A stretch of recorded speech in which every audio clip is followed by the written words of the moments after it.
Ilang taon na ba kayo? Ilang taon na ba kayo? 20s. 20s? Early to mid-20s tayo. Early 20s naman, syempre. Early 20s. Sa ngayon, kamusta naman? Nag-iisip na ba kayo tungkol sa future? Of course. Oo naman. Of course. Oo, yan yung pinagdadaanan ko ngayon. Sa totoo lang. Oo, sa totoo lang. Yung Pinakamalaki problema, no?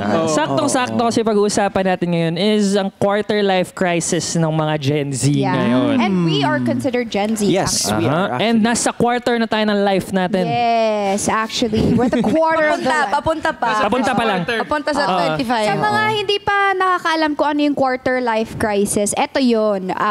Quarter life crisis is a period of uncertainty. So meaning walang kasiguraduhan. And questioning that typically occurs when people feel trapped, uninspired, and delusion during their mid-20s to early 20s. So Early 30s. Early 30s. So it's interesting because like early 20s tayo lahat. Pero quarter life crisis pala dapat mid-20s na. Pero, Papunta pa iba yun sa ibang. Kasi it's up to your, parang paano ba? Hindi siya actually sa edad. Kung how you face the responsibility na as young as you are, it will consider na Yeah, naman. especially for those na breadwinner. I Nanalo ng think tinapay. breadwinner ka. Kaya Yeah. ko yun bring up. Breadwinner ako. Breadwinner. Kaya medyo na paaga, yung 25 naging 20. Oo.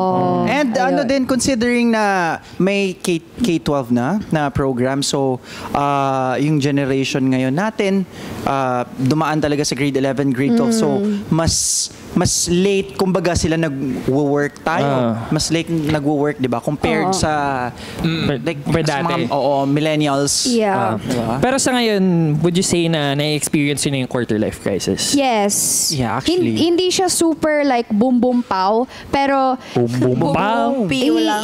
andun na eh. Hindi Andun na lang siya. Sumusuntok na, no? sumusuntok. Sapak. Ako siguro yung isang pressure na nakakanasan ko ngayon is like paano kung mawala yung parents ko. Yun yung parating iniisip ko ngayon na Ilan taon na ba sila? yung dad ko 66. Alam ko na hindi sila forever na nandyan dito sa earth. Alam ko mawala sila, so No parang way, ngayon, don't I say feel ko that. That's so sad. nape-pressure ako. Yun. Well, aside from ikaw, Vince, I have a question for you. Aside from syempre emotionally attached ka, of course they're your parents, 'di ba? Yeah. Oo, pero do you think kaya ka rin may ganong feeling is because you still couldn't like maybe like provide for yourself or something like that? Or hindi mo pa kaya mag-stand on your own 2 feet? Kasi given na mahal mo sila eh, kaya you're feeling Ako that way. kung tutuusin, kaya ko mabuhay mag-isa. Pero ang iniisip ko kasi is paano ako makakasukli sa parents ko kung ano yung pinrovide nila sa akin. Gets. So parang doon ako nape-pressure na kailangan ko mag-give back sa kanila kahit hindi naman talaga kailangan, hindi naman nila hinihingi sa akin. Pero ako lang yung nagpe-pressure sa sarili ko na gusto ko may ibalik sa kanila. Gets. Kung paano nila ako inalagaan ng bata, gusto ko sila alagaan pagtanda nila na parang ganun.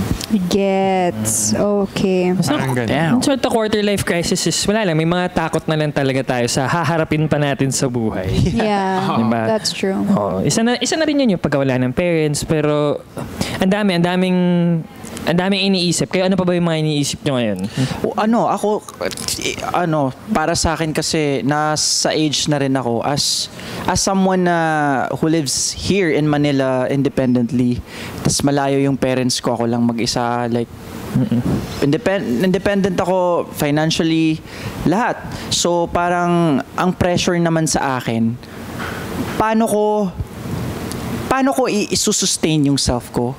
Paano ko i-sustain yung lifestyle ko? Paano ako mag-survive in a span of like, kaya ko ba kahit hindi ako magtrabaho na o kaya ko bang mag-survive ng 5 years, ganyan, may emergency fund ba ako? So, ako napapressure ako ngayon na mag-ipon pa and earn more.